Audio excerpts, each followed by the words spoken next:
Aswaraopeta SI మృతి. ఇది ఎంత బాధాకరమైనది. అశ్వరావుపేట ఎస్ఐ మృతి. సిఐ కులాంకారానికి ఎస్ఐ బలి. మానసికంగా వేధించాడంటున్న శ్రీనివాస్ భార్య. ఎస్ఐ మరణవార్త విని గుండెపోటుతో మేనత్త మృతి. వివక్షకు నిండు ప్రాణం బలైంది. ఆర్ఎస్పి ప్రభుత్వం బాధ్యత వహించాలి. పెద్ది సుదర్శన్. సిఐ వేధింపులు తట్టుకోలేక ఆత్మహత్య యత్నం చేసిన అశ్వరావుపేట ఎస్ఐ శ్రీరాములు శ్రీనివాస్ హైదరాబాద్ లోని యశోద ఆసుపత్రిలో చికిత్స పొందుతూ చనిపోయారు.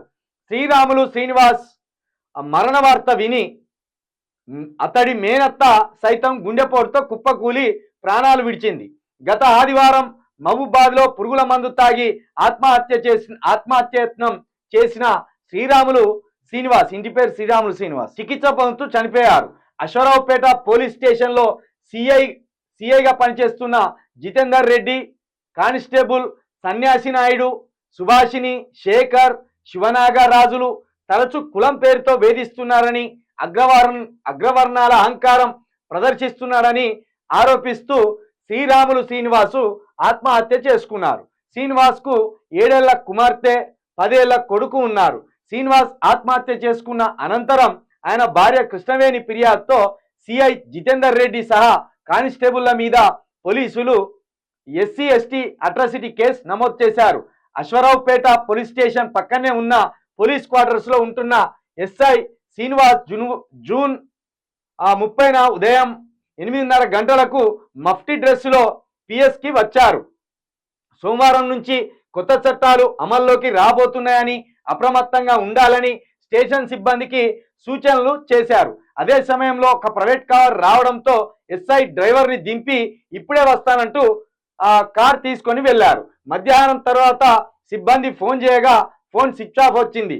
CI Jitender Reddy SI phone location ను ట్రాక్ చేయగా మధ్యాహ్నం 1:30 తర్వాత అశ్వరావుపేట మండలం తిరుమలకుంట అటవీ ప్రాంతంలో స్విచ్ ఆఫ్ అయినట్టు తెలిసింది. రాత్రి 11 గంటల వరకు ఎలాంటి సమాచారం తెలియలేదు.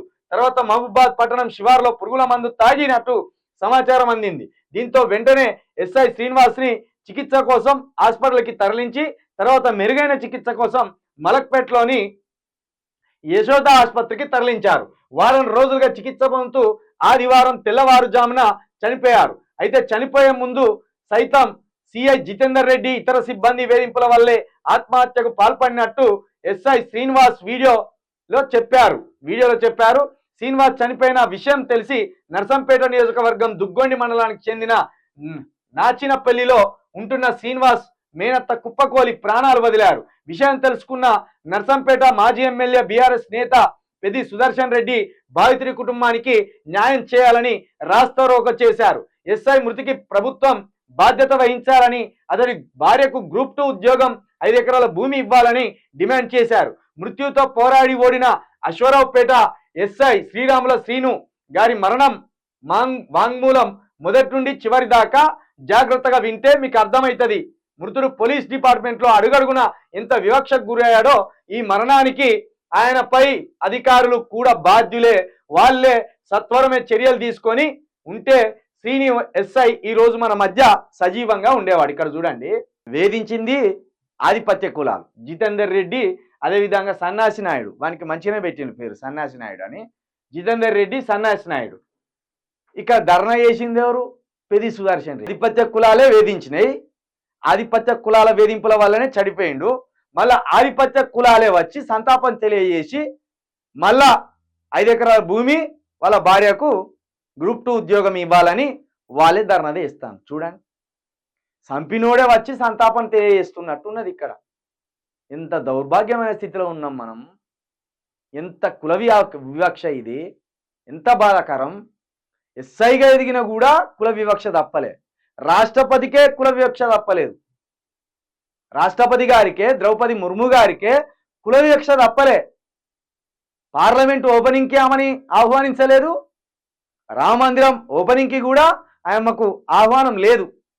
దీన్ని బట్టే భారతదేశంలో కుల వివక్ష అనేది ఎంత వేళ్ళు పూనుకపోయి ఎంత పటిష్టంగా ఉన్నదో అర్థం చేసుకోవచ్చు.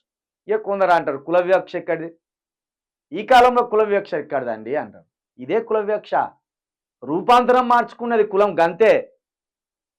మనతోటి జబ్బలు పట్టుకొని తిరిగినంత మాత్రాన, మనతోటి చేతిలో చేసి తిరిగినంత మాత్రాన కులం లేదనుకుంటే చాలా పొరపాటు. ఒక్కొక్కరి మనసుల్లో కులం పదిలంగా ఉన్నది, ముఖ్యంగా ఆధిపత్య వర్గాల మనసులో. అన్ని పార్టీలు టికెట్లు ఇస్తాయి, కానీ హోంమంత్రి, అదేవిధంగా రెవెన్యూ శాఖ మంత్రి, అదేవిధంగా భారీ నీటిపారుదల శాఖ మంత్రి, ఆర్థిక మంత్రి, ఇలాంటి మెయిన్ పోస్టులు మాత్రం ఆధిపత్య వర్గాల చేతుల్లోనే ఉంటాయి. అది కుల వివక్ష. అది కేసీఆర్ హయాంలోనైనా, రేవంత్ రెడ్డి హయాంలోనైనా. హోంశాఖ కావచ్చు, భారీ నీటిపారుదల శాఖ కావచ్చు, ఆర్థిక శాఖ కావచ్చు, మున్సిపల్ శాఖ కావచ్చు, ఇలాంటి పెద్ద పెద్ద పోస్టులు అన్నీ వాళ్ళ చేతిలో పెట్టుకుంటారు. కాబట్టి ఒక కుల వివక్ష వల్ల ఒక మనిషి చనిపోయిన దుస్థితి ఇక్కడ. ఎంత బాధాకరం ఇది.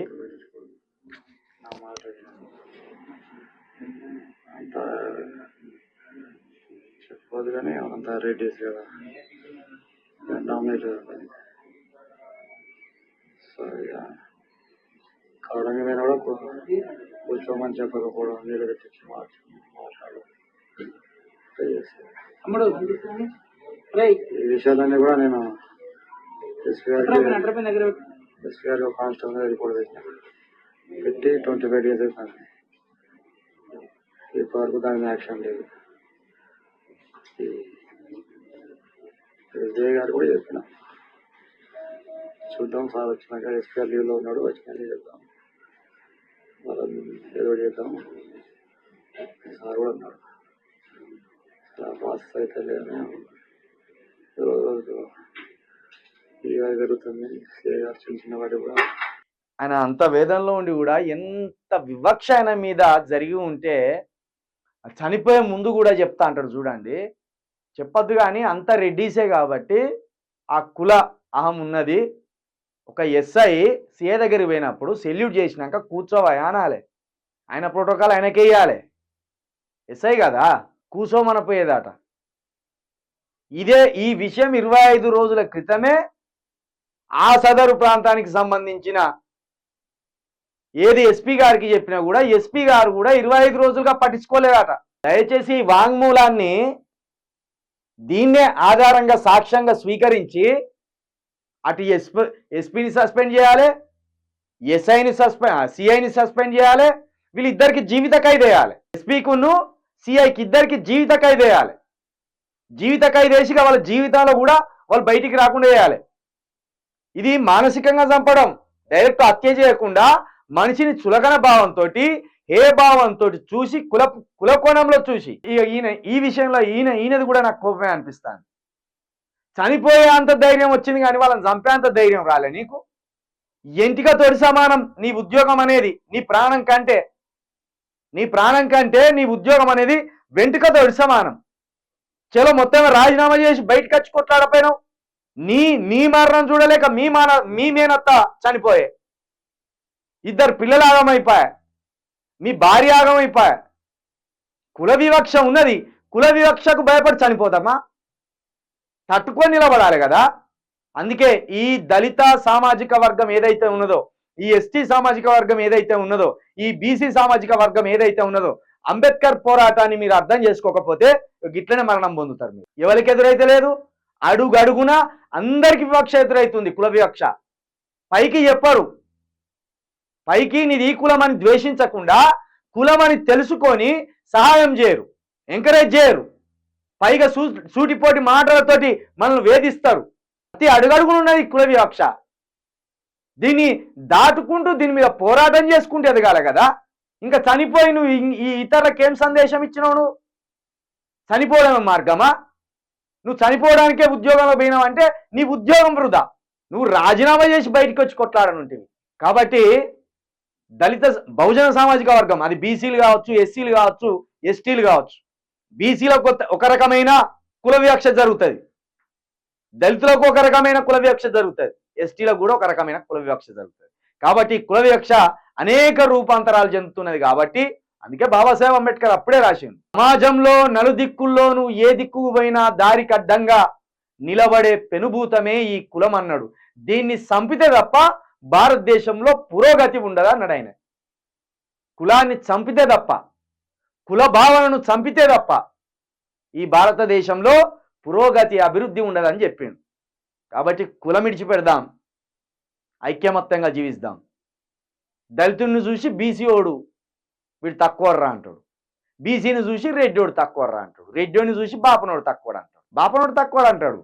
రెడ్డిలను కూర్చొని ఇవ్వకపోయేది బాపనోలే, మా ముందర కూర్చుంటారా, నిలబడు, మీ బతికెంతారా, మీరు శూద్రులు, పాదాల నుంచి మీరు పుట్టినోళ్ళ అనేది. ఇప్పుడు రెడ్డిలు మేము పెద్ద కులం అనుకునే భ్రమల్లోకి వచ్చింది. కాబట్టి దయచేసి మిత్రులారా, ఇట్లా చనిపోవడం కూడా తప్పే. ఈయన మీద జరిగిన వివక్ష భయంకరమైనది, బాధాకరమైనది. ఆ వివక్షను మనం అందరం ఎదిరించవలసిందే, దాన్ని ఖండించవలసిందే. కానీ ఇట్లా వివక్షను తట్టుకోలేక ఇట్లా చనిపోయి ఇంకా వివక్షను అనుభవించేటోళ్ళు మేము కూడా చనిపోవాలని ఒక ఆలోచన రావడం అది మంచిది కాదు. వివక్ష మీద పోరాడాలి. చంపే బదులు నలుగురు చంపిపడేయిర్రి కుల వివక్ష ఎదురైనప్పుడు తప్పేం లేదు. మన ప్రాణాల మీదకి ఒక మృగం దొరికినప్పుడు ఆ మృగాన్ని చంపడంలో తప్పు లేదు.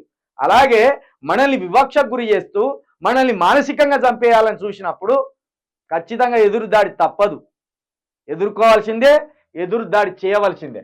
దాంట్లో ఎలాంటి మోమాటం లేదు, దాన్ని వెనుకకు తీసుకోవాల్సిన పనే లేదు.